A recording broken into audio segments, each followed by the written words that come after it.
Again, welcome this morning for this very, I'd say, historic event. My name is Dan Nick. I'm the district engineer in the Kansas City District with the Missouri Department of Transportation.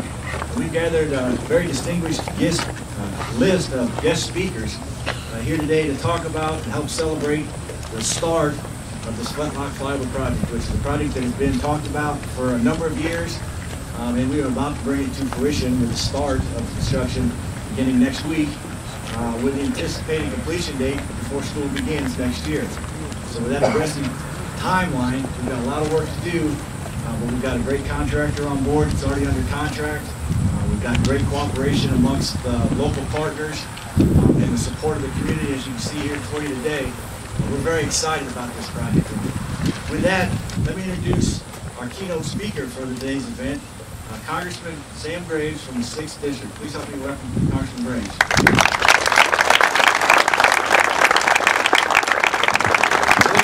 It's definitely a good day to be here. It's a good day for Liberty and Kansas City.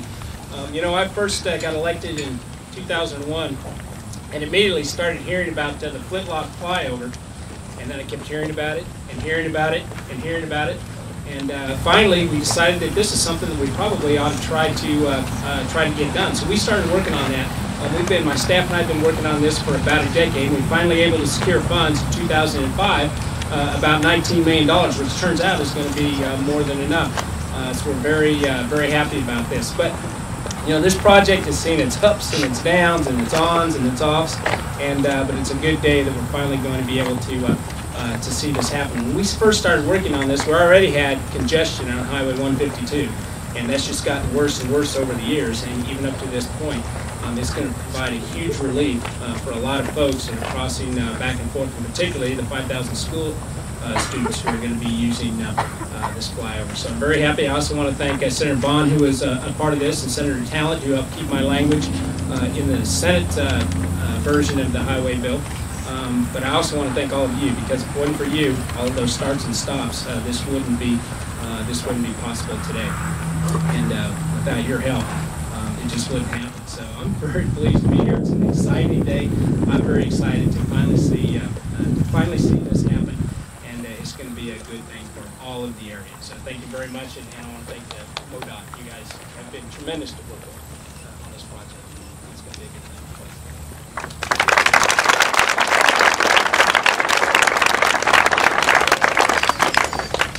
Next, on behalf of Senator Roy Blunt, is Mr. Tom Salisbury.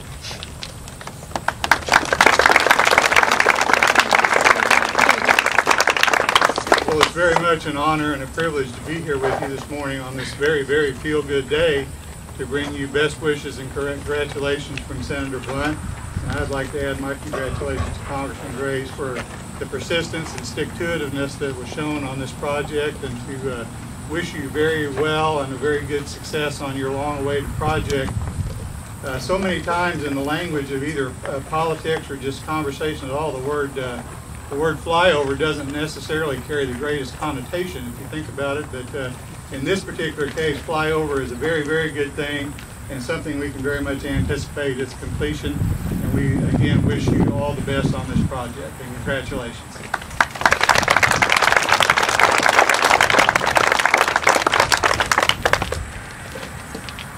Next on the agenda is a senator from the 17th District, Senator Luann Ridgway.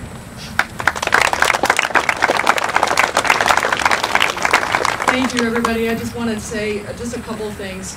Thank you to everyone. No one person can claim credit for pulling this across the finish line.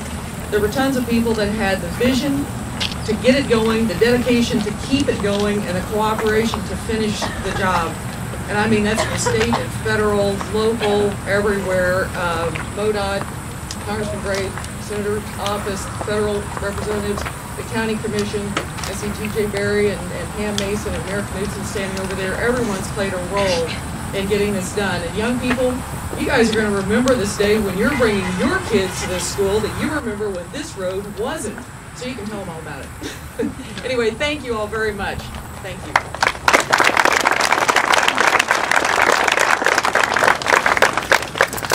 Next is State Representative from the 34th District, Pine Net.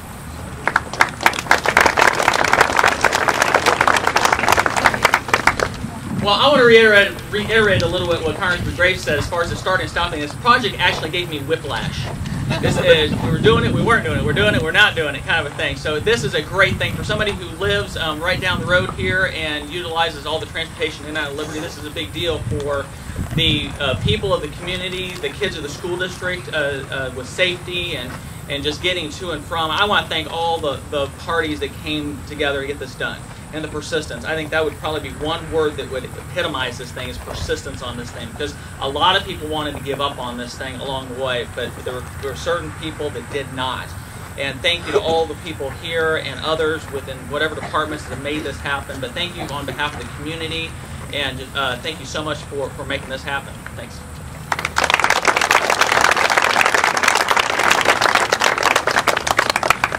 Next is State Representative from the 35th District, T.J. Berry.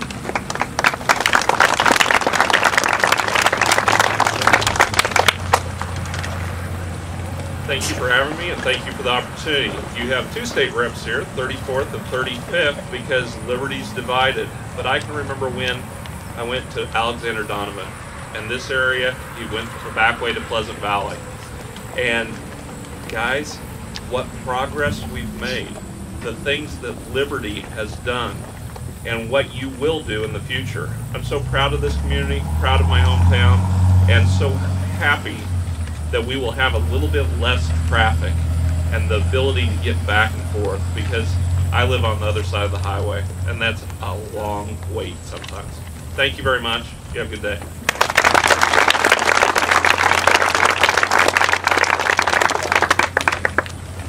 Next, we have with us this morning the presiding commissioner of Clay County, Ann Mason.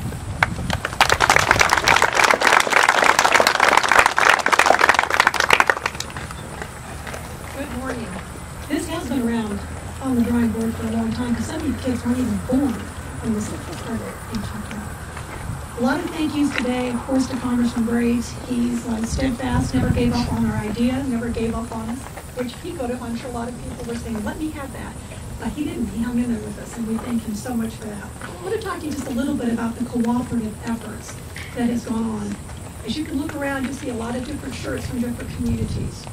And they all played a vital role in this. And I think the reason it all came forward is everybody got together and decided we didn't care where certain city boundaries were. We cared about getting kids safely to and from school, citizens to and from good paying jobs, to build our economy so that we could make a better future for all of you. And that's exactly what these folks up here did, and we worked really hard. There were a lot of coffees and a lot of discussion and probably some cussing, but we won't go into that, to make this thing happen. But they did. And I want to say a couple of things to some public and private partners. Councilman Jeff Watt, who's in my office a lot, John Ferguson, John Perry, they all worked very, very hard to make this happen. Councilman Watt went to Kansas City and met with Councilman Wagner and Dick Davis, and we all decided we didn't care where our boundaries were. We cared about what was right. And you must be very proud of all of your officials and your parents for supporting this very worthwhile effort. And I heard a bad rumor one day. They called us the bridge to nowhere. Well, I've got news for you all. This is a bridge to somewhere. It's some of the best communities, best kids, and best citizens in the whole state. So by gosh, let's get building. Thank you all.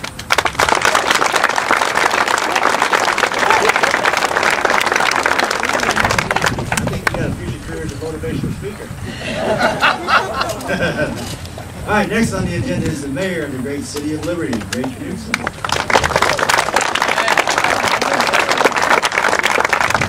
Good morning, everyone.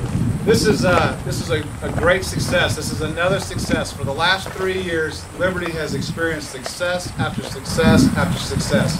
We have become the most aggressive city for job creation and infrastructure projects in the state of Missouri. And this Flintlock Flyover is just another example of the success that we've had. And if you look back on the last 3 years and you see that we have a stamping plant that's being built by Ford Motor Company, it's a $300 million investment. It's the largest single capital investment in the history of Liberty.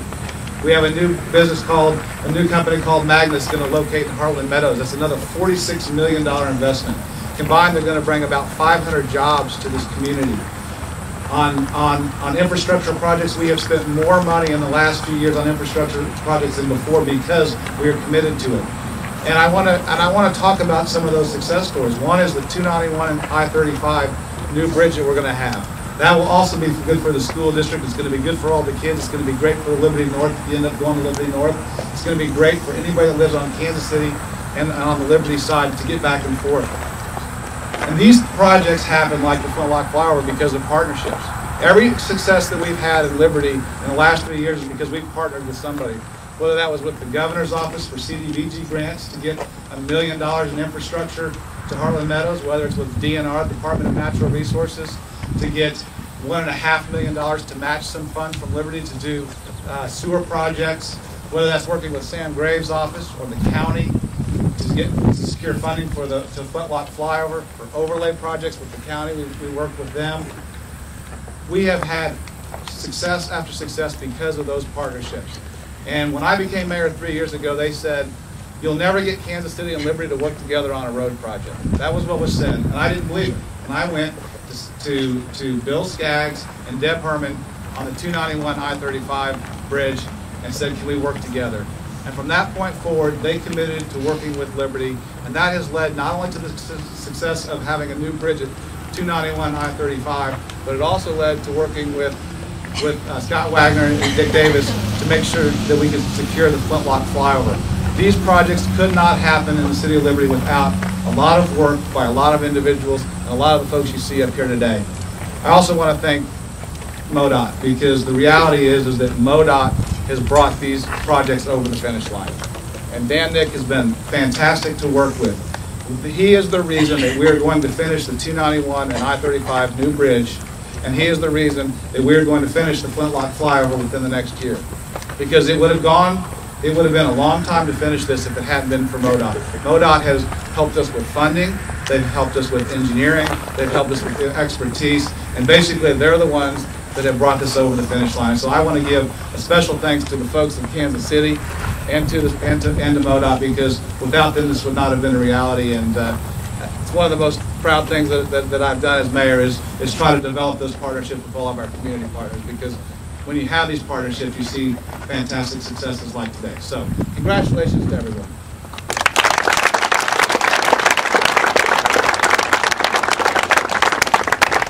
With us this morning representing the city of Kansas City, Councilman from the 1st District at Large, Mr. Scott Wagner.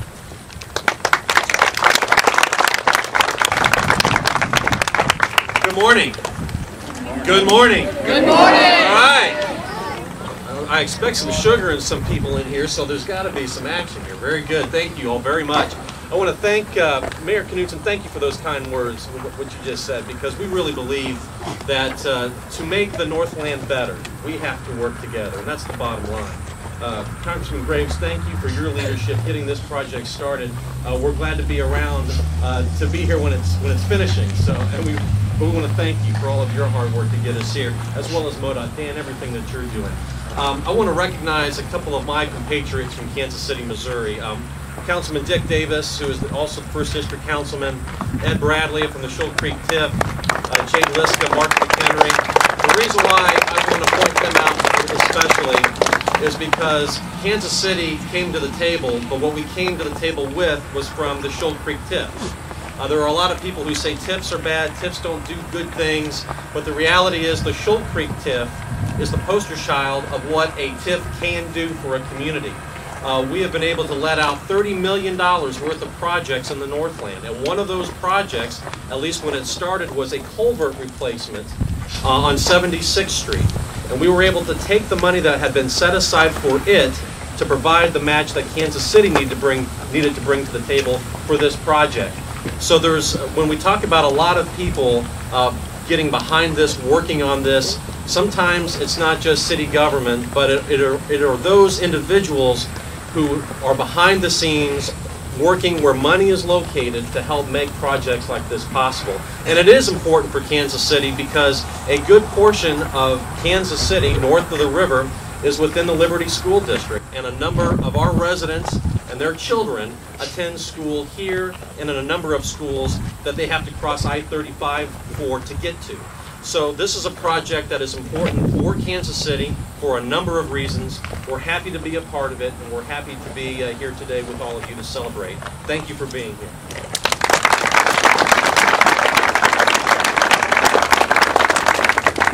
all the students that aren't paying attention, you need to pay attention now because I'm going to introduce your superintendent of the school district.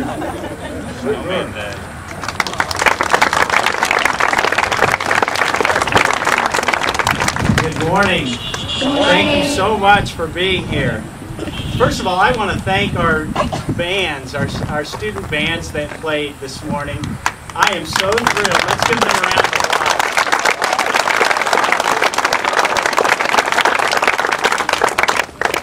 I am so thrilled to hear the talent that's already developing at this age, and then to see that develop into the high school age is just incredible. And we're really, in many ways, here for you students. How many of you are in social studies class right now and out of class because you're being able to participate in this event? This is a perfect lesson for how public and private entities can work together, how politics work in the right way. Okay, we see in this country sometimes, and you probably see it on TV, negative campaigning. This is constructive collaboration. And I want to thank all of these politicians and public servants for their work in working together in the way that this country is supposed to work, and that's constructively and positively. And so let's give them one more round of applause.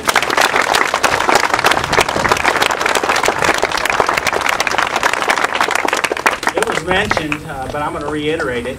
We have 5,000 Liberty Public Schools students that live on the west side of the interstate. 5,000 students. That's almost half of our student population. We have 11,600 students in this district, and all of our middle schools are on this side of the interstate. So this project was really of utmost importance to our school district. And again, we're doing this and they're doing this. It's not me, it's them. They're doing this really in many ways for students. And again, I just want to thank a few individuals and a few groups. All of those employees that work for the City of Liberty, because it takes a team effort. Also the City of Kansas City employees that were a part of this, and those two cities coming together. Sam Graves has already been thanked, but we can't thank him enough because there's no way, absolutely no way this would have happened without Sam Graves' work. I mean, it wouldn't even got started.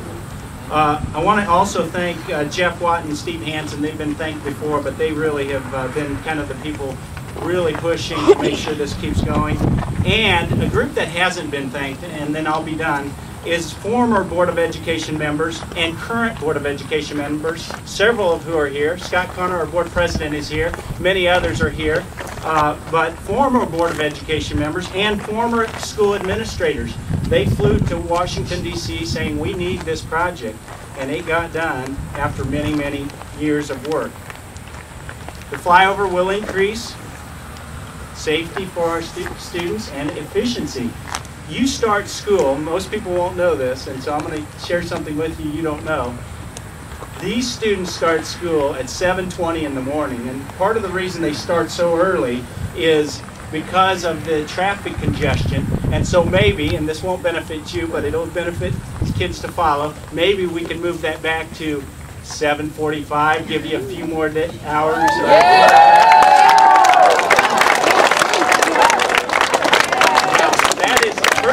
First of all, that's not a promise, but it is a possibility.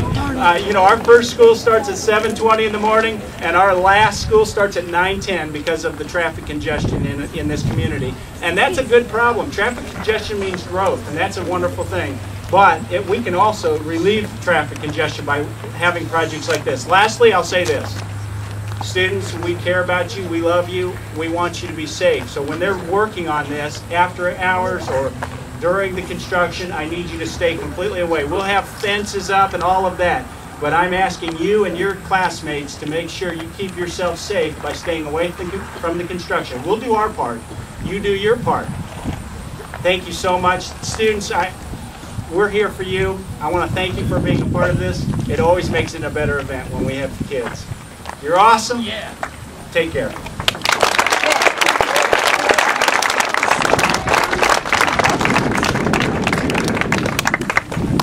Our last speaker for today's event is from Missouri State Highway Commission.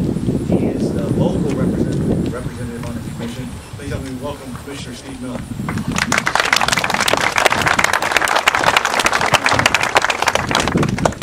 Well, this is a message for our students that are here this morning. I had the chance to do these groundbreaking and ribbon cutting ceremonies throughout the state. But I have to tell you, I don't think I have ever been to a better groundbreaking ceremony than the one this morning. And that's because all of you students are here with your band and your enthusiasm. So let's hear it for all of our students this morning.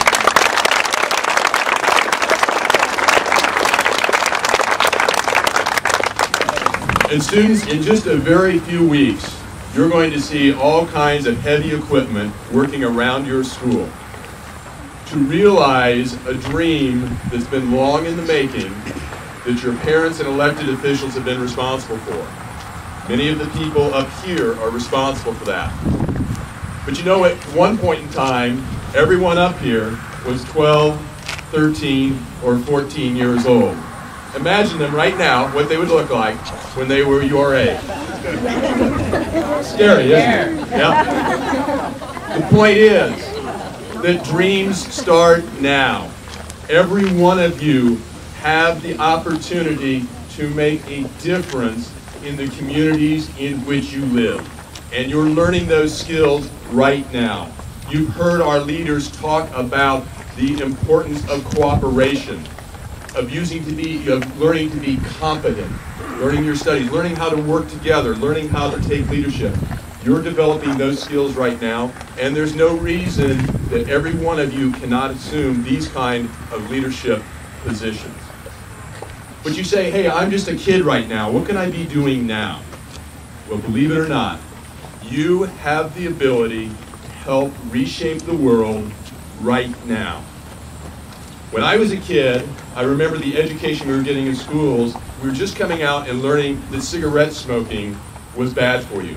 And where did we start to educate people about the importance of their health? We started in our schools. We started in our children, because that was the most effective way to spread the message. And later on, I remember here in the United States, we used to go drive down our highways and just throw litter out all the time. And there was a campaign that says, don't be a litter bug. Be responsible for your communities and your environment. And where did we start that? We started it in our grade schools with our teachers and our students, because they helped to educate parents and the rest of us about the importance of the future. When I was a kid, there was no Earth Day. There was no consciousness of the importance of taking care of things around us. So where did Earth Day come from? It came from children and from our schools. So right now, you have the ability to shape the future. And so what's the future that we have to shape? The dream that's going to be realized out here can come to an end unless we continue to invest in our future as a country. And that means investing in our infrastructure, like our roads, that help to make for safe environments for our children. So right now, you can begin to help educate your parents and the rest of us about the importance of investing in our future together.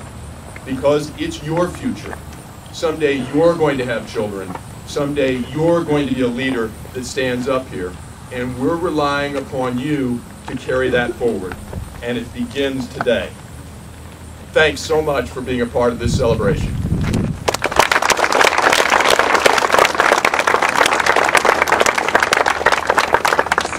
As Mr. Miller said, I also have an opportunity to do a lot of these either ribbon cuttings or groundbreakings over my career. This has been one of the best events that I've had in my career. And I just want to thank all the speakers today for coming.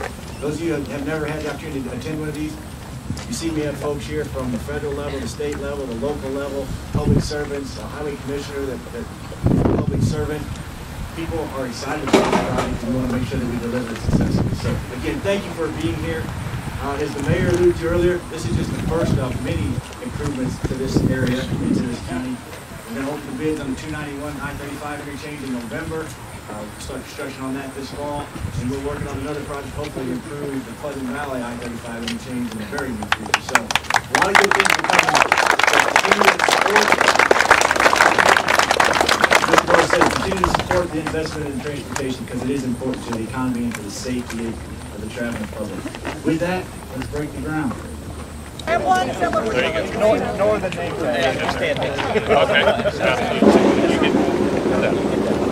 Got a couple of empty spots on the end. Can we get a couple more?